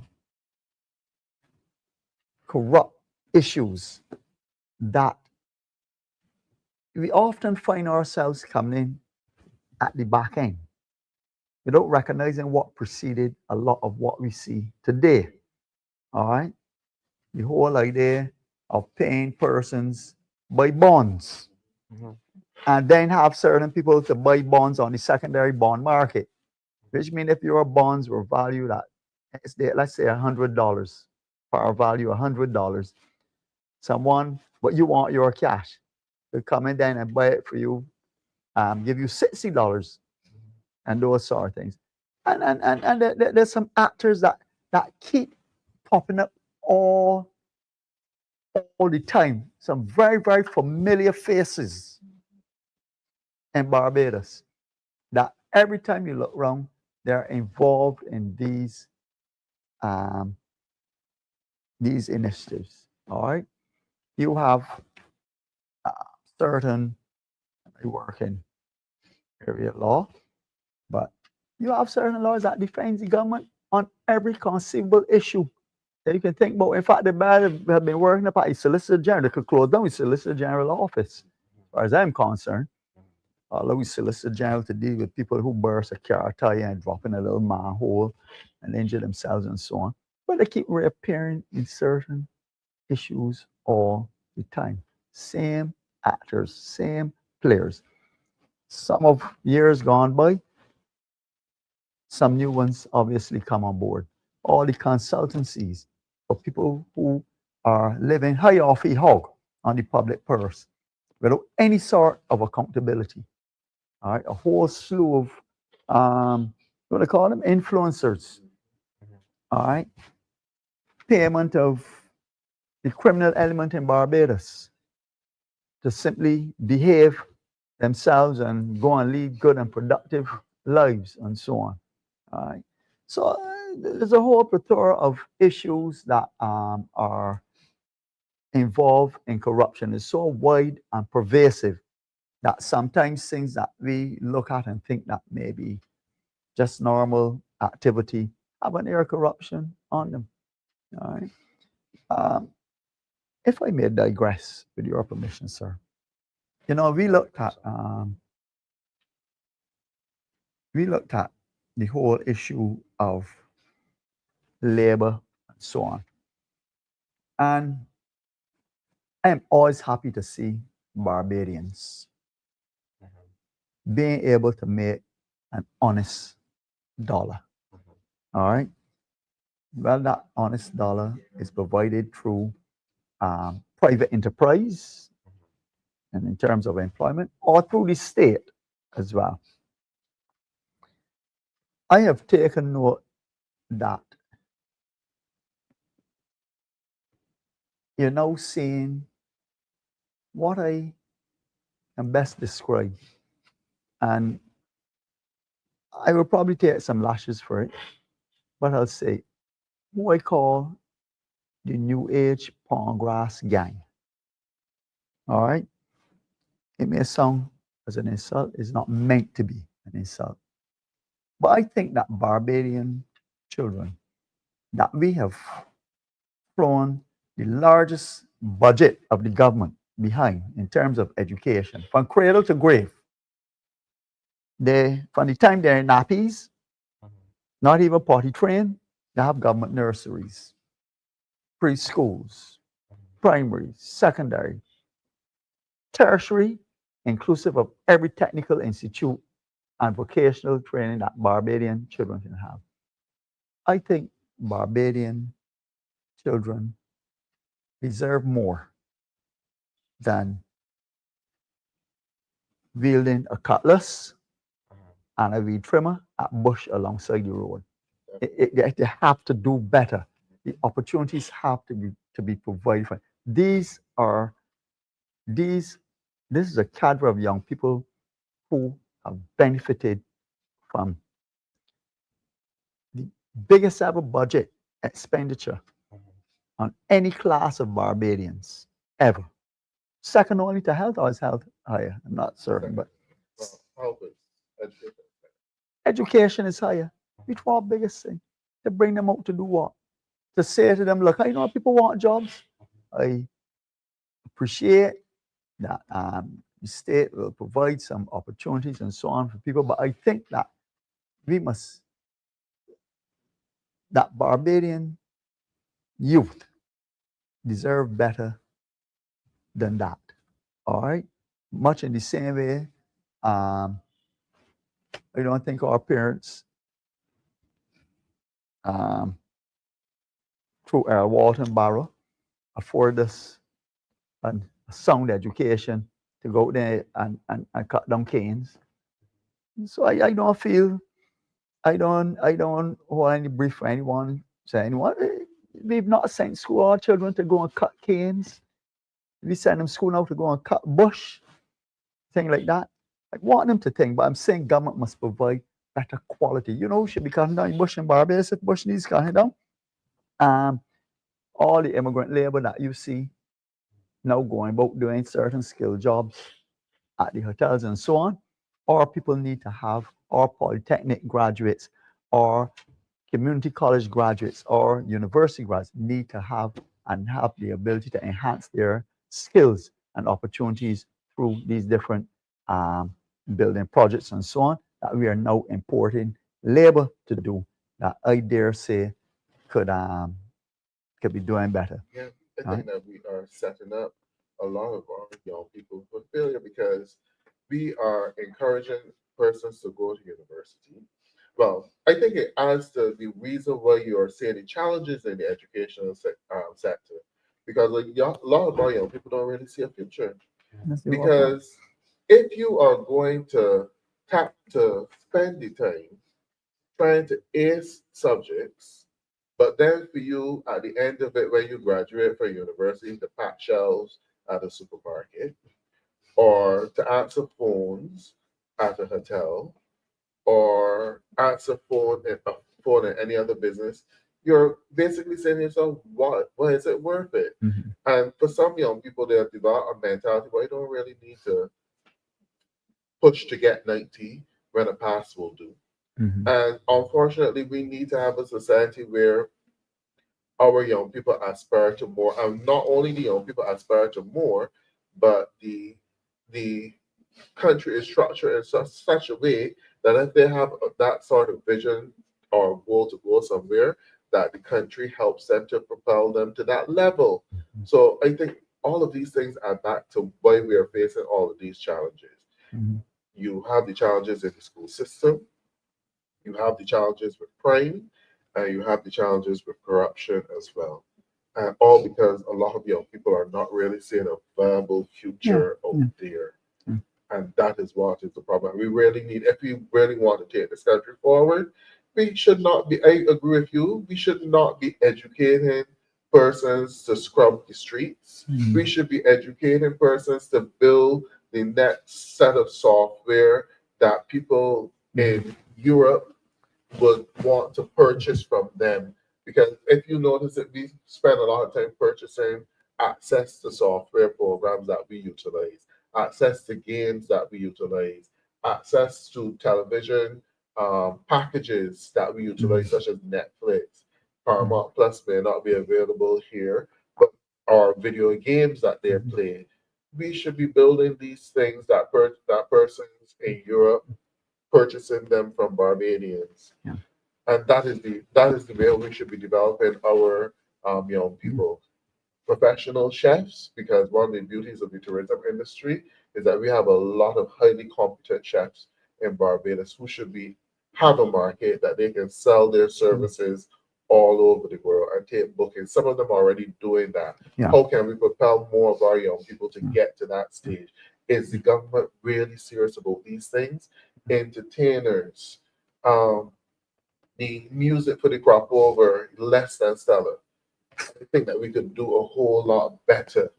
We can do a whole lot better. I will not call any names, but I'm certain that our cameraman knows one that is in my mind right now. But we can do a whole lot better. And I think that we have a lot of young people out there that just need that opportunity to be gathering did nothing. That's another form of corruption as well. All of the regathering that we had, it did not bring out any new entertainers in Barbados. It did not it did not impact this year's crop over that it would be robust and vibrant. Actually, this year's crop over is dead.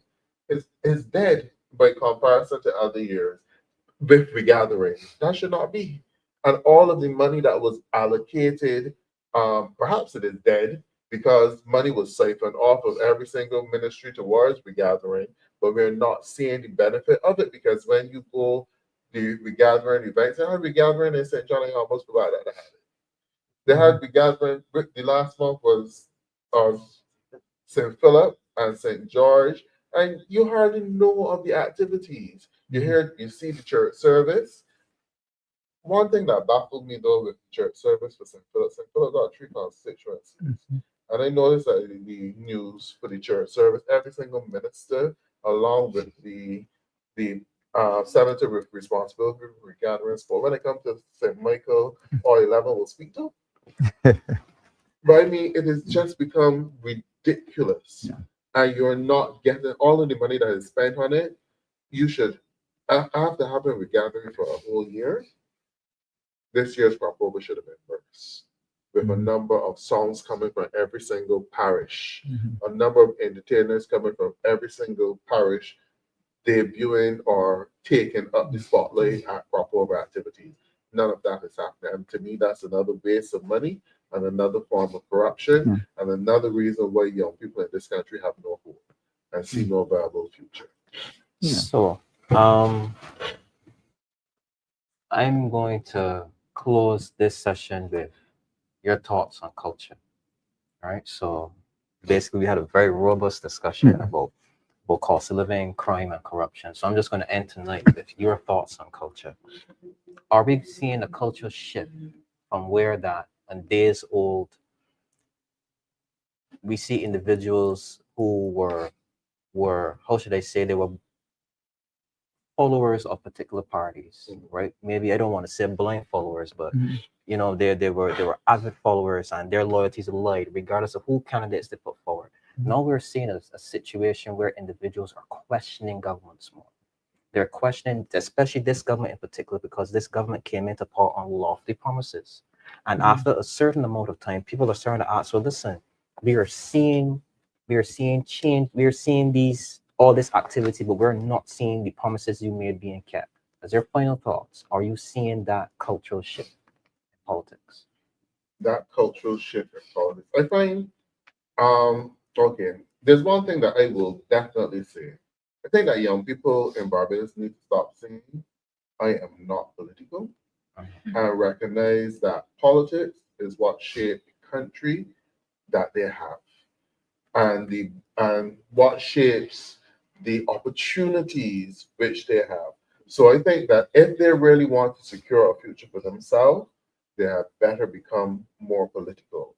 Being political does not necessarily mean that you have to be overly partisan, but you need to get actively involved in politics and speak up and speak out if you see things happening within the political environment which you do not agree with, because politics affect your cost of living, politics affects your crime situation, politics affects the quality of life that you have, your health care, your education, and whether or not you'll be able to afford a home. So it is high time that people stop saying, I am not involved in politics, because we are not at that stage where a man could be an island, that he don't need to be involved in politics, that he can take care of everything for himself. You still are affected by the society, the state, and the people around you. And those things are influenced more or less by politics. So you need to get involved in it and start speaking out. If you see corruption going on, don't say that you are not involved in politics and allow that corruption to continue.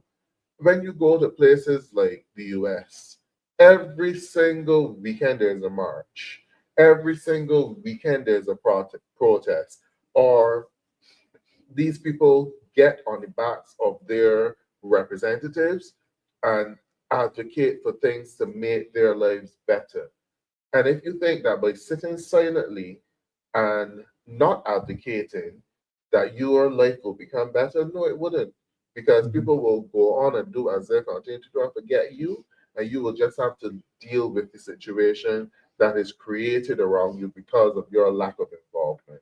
And when this situation where people are not going to the polls to vote because you may feel as though MPs don't work out situations for you, call them out. If you vote for them and they're not doing anything for you, call them out. This is the time of social media, you do that well. Call them out and try to build a relationship with that MP that they will want to work with you and they will know what you need and what your goals and what your aspirations are. You can also make a better MP by giving that MP ideas as well, because your ideas will help to make that MP a better representative. And also, your ideas or your observations will help to make that MP a better representative, because you may be able to see directly the young person who's in need. The MP may not see that person directly, but your job is to let them know about that situation, and then they can see how best they can help. So this argument of saying that you're not involved in politics, that is killing this country. And if we continue along that path, well, we will just solve. So, right. Okay. So, I will couple minutes. very, very quickly wrap up. quickly wrap up. When you spoke about culture, I will confess to you that given the time of the year it is, I thought you was talking about some crop over and so on. But, Well, apologies, but counsel. yeah, but the milestone destroying that. You only have to ask what's his name, the announcer. Yeah, he tells a story about that. He and Colin Spencer. But yes, there's no doubt that the political culture is changing. I'll say this. There's a government that rode into office on accountability, transparency, anti-corruption. Those three words. Transparency, accountability, anti-corruption. Came into office in 2018 and probably one of the highest turnouts. Probably one of the highest turnouts. Certainly the highest, an absolute win of every seat. And in less than 18, 19, 20, 21, 22, less than 3 years, managed to reduce from one of the highest turnouts to one of the lowest ever of any ruling government intake. And in fact, that 2022 election really, don't look at the numbers, look at the percentage turnout and what the government's mandate really is out of those eligible voters. We're in a dangerous place. Voter apathy. Voter apathy. And I warn Barbadians that do not allow the government to so beat you into the ground that you throw up your hands and think that there's some sort of hopelessness. The Democratic Labour Party is here to provide you with that hope and that resurgence that you need in terms of your spirit and the ability for Barbadians to look forward to that opportunity, those opportunities to enhance their lives and so on. Voter apathy is the greatest cultural shift in Barbadian politics. Not only does the DLP have to address that issue, we admit we have to address that issue as a party to inspire persons to become once again engaged in the political activities, but also it tells a very, very damning story as well on the government in office. But that is something that I think that we will have to discuss more in depth at a different time. So, ladies and gentlemen, I would like to thank my featured panelists, Senator Andrea Worrell, candidate for St. Michael Central, and Neil Marshall, attorney at law, candidate for St. Philip South. Thank you very much for joining us. and we hope to see you next time on DLP TV.